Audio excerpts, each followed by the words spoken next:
Bismillah, Assalamualaikum warahmatullahi wabarakatuh. Hamdan wa syukron lillah, amma ba'du. Halo teman-teman semuanya, saya Yola Monika. Di sini saya akan menjelaskan atau kita akan sedikit sharing nih tentang materi sejarah pembebasan Al-Aqsa pada masa Khalifah Umar bin Khattab dan Salahuddin Al-Ayyubi. Selamat menyaksikan dan semoga bermanfaat. Pembebasan Al-Aqsa dilakukan pada masa Umar bin Khattab dan Salahuddin Al-Ayyubi. Umar bin Khattab berhasil menaklukkan Al-Aqsa pada tahun 637 Masehi dan Salahuddin Al-Ayyubi berhasil menaklukkan pada tahun 1187 Masehi. Lalu, apakah alasan para sahabat ingin membebaskan Palestina? Dalam sebuah hadis yang diriwayatkan oleh Imam Ahmad yang berbunyi, "Tazalu ta'ifatun min ammati 'alal haqqin zahirina la'aduwihim qahirina la yadurruhum man khalafahum illa ma asabahum man la'wa'a hatta ya'tiyahum amrullahi wa hum kadzalik." Ya Rasulullah, wa aynahum qala baitil maqdisi wa aknafil baitil maqdisi. Hadis riwayat Ahmad. Yang artinya, sekelompok umatku akan terus berpegang pada kebenaran, mengalahkan musuhnya, menundukkan mereka. Orang-orang yang menentang mereka tidak akan menyakiti mereka, kecuali penderitaan yang menimpa mereka sampai perintah Allah datang kepada mereka. Maka mereka berkata, "Wahai Rasulullah, dan di manakah mereka?" Beliau bersabda, "Mereka berada di Baitul Maqdis dan lingkungan sekitar Baitul Maqdis." Hadis riwayat Ahmad. Lalu kenapa dengan Al-Aqsa? Al-Aqsa itu adalah impian baginda Rasul. Ialah jalan hidup Khalid, Abu Ubaidah dan Umar. Ialah impian sang Amr bin As, tekad Khalifah Abu Bakar dan kecintaan Mu'adz bin Jabal. Bahkan jauh sebelumnya, ia adalah bagian sejarahnya sang Musa dan Harun, sang Daud dan Sulaiman alaihissalam. Palestina adalah jalan kesatria. Rasulullah SAW sangat serius dalam memperjuangkan Al-Aqsa. Yang pertama, mengirim surat dakwah ke Kaisar Heraklius yang merupakan penguasa Romawi. Yang kedua, ekspedisi Mut'ah 8 Hijriyah yang dimana berjarak 88 km dari Baitul Maqdis. Yang ketiga, ekspedisi Tabuk pada tanggal 9 Hijriyah yang berjarak 397 km dari Baitul Maqdis. Dan yang keempat yaitu ekspedisi Usamah bin Zaid 11 Hijriyah yang bertempat dekat dengan Palestina. Tapi sayangnya beliau tidak sempat untuk menyaksikan Al-Aqsa merdeka. Tidak bisa menyaksikan bahwa negeri para ksatria ini bebas dari cengkraman para penjajah. Dan Rasulullah SAW berpesan, "Jika usiaku tak sampai untuk menziarahi Al-Aqsa dan melihat Al-Aqsa merdeka, sampaikanlah bahwa aku mencintainya." Memang seserius itu Rasulullah SAW begitu keras, begitu berjuang untuk membebaskan Al-Aqsa. Untuk itu, para sahabat juga ingin meneruskan perjuangan Rasulullah SAW untuk membebaskan Al-Aqsa ini. Nah, pertama kita akan membahas tentang Khalifah Umar bin Khattab yang telah berhasil untuk menaklukkan Yerusalem atau membebaskan Al-Aqsa pada tahun 637 Masehi. Umar bin Khattab merupakan seorang pemuda yang awalnya sangat membenci Islam. Beliau adalah orang yang paling keras melawan dakwah Nabi Muhammad SAW. Menurutnya, semenjak adanya Islam, sebagian masyarakat Mekah lebih memilih Islam dan meninggalkan agama nenek moyang mereka, yakni menyembah berhala. Dan itu membuat Umar bin Khattab marah, karena hal tersebut membuat masyarakat Mekah menjadi berpecah belah meninggalkan agama yang dari dulu sudah diwariskan nenek moyang mereka. Namun, siapakah yang menyangka bahwa orang yang dulunya sangat memusuhi Islam, kemudian menjadi orang yang berpengaruh terhadap kemajuan Islam dan dakwah Nabi Muhammad SAW. Bahkan, Umar bin Khattab menjadi salah satu orang yang sangat dekat dengan Nabi Muhammad SAW dan ia mempunyai beberapa julukan. Yang pertama, Al-Faruq. Ia dikenal dengan seorang khalifah atau seseorang yang bisa memisahkan antara yang hak dan yang batil atau salah. Yang kedua, Rasulullah SAW sering menjulukinya dengan Hafs atau anak singa. Yang ketiga, Umar bin Khattab sering dijuluki dengan Amirul Mukminin atau pemimpin orang-orang mukmin. Khalifah Umar bin Khattab merupakan seorang khalifah yang terkenal dengan keadilannya. Umar bin Khattab juga mendapat julukan singa padang pasir. Julukan ini diperoleh Umar bin Khattab dari orang-orang suku Arab sebelum ia masuk Islam, karena keberanian dan kecepatannya menggunakan pedang. Umar disebut mirip singa padang pasir. Ia terkenal sangat piawai untuk memainkan pedangnya, sehingga ia ditakuti oleh banyak orang. Disebutkan dalam sebuah hadis yang artinya, sesungguhnya setan benar-benar takut padamu, wahai Umar. Tak kala aku duduk, budak wanita itu memukul rebana. Lalu masuk Abu Bakar, Ali dan Utsman. Dia masih memukul rebana. Tak kala dirimu yang datang, budak itu melemparkan rebananya. Dan dalam hadis lain, Rasulullah SAW pernah bersabda, sungguh aku melihat setan dari kalangan manusia dan jin lari dari Umar.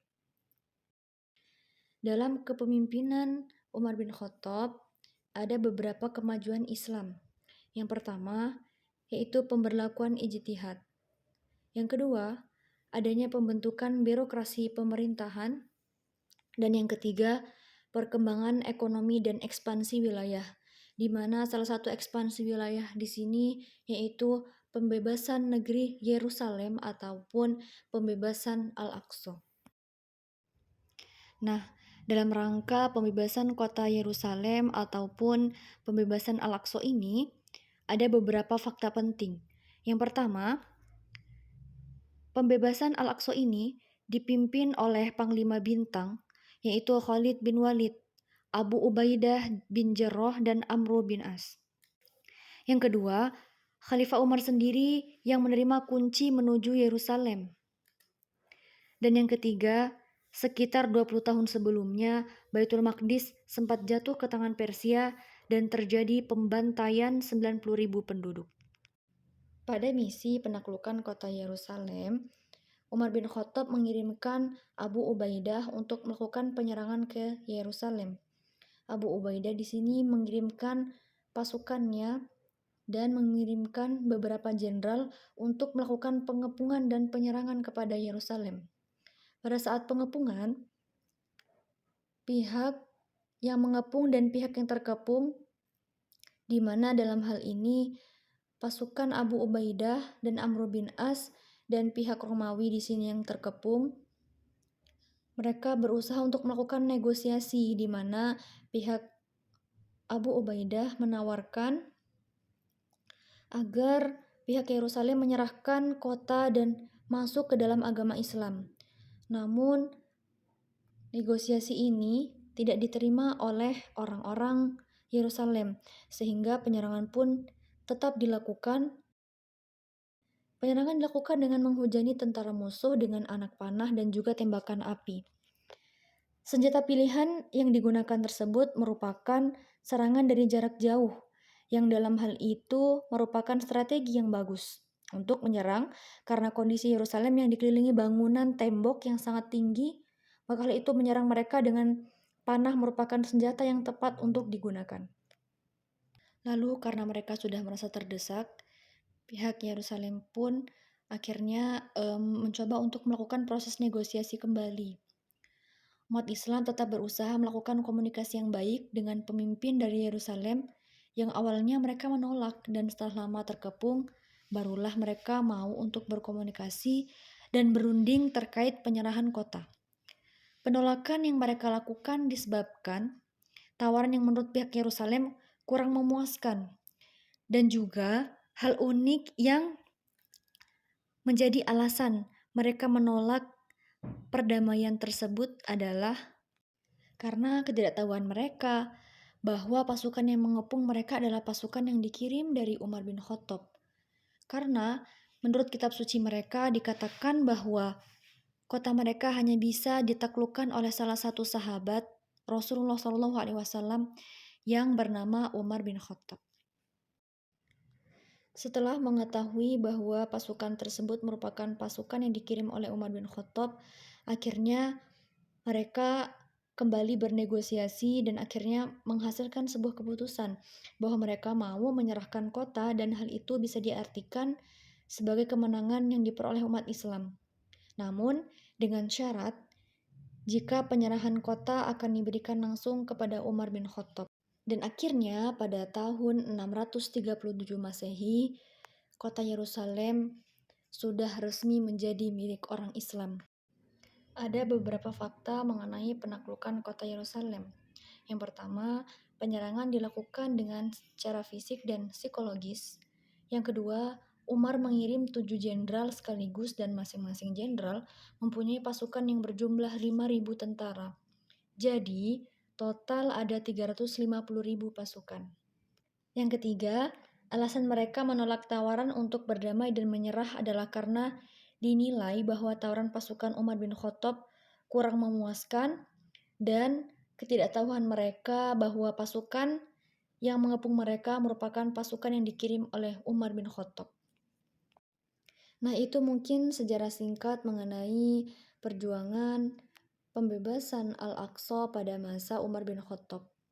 Selanjutnya, sejarah pembebasan Al-Aqsa pada masa Salahuddin Al-Ayyubi pada tahun 1187 Masehi.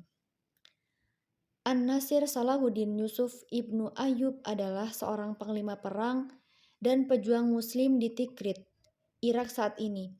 Ia adalah pendiri dinasti Ayyubiyah yang terkenal di dunia Islam karena memimpin strategi militer dan sifatnya yang kesatria dan adil pada saat ia berperang melawan kesatria salib.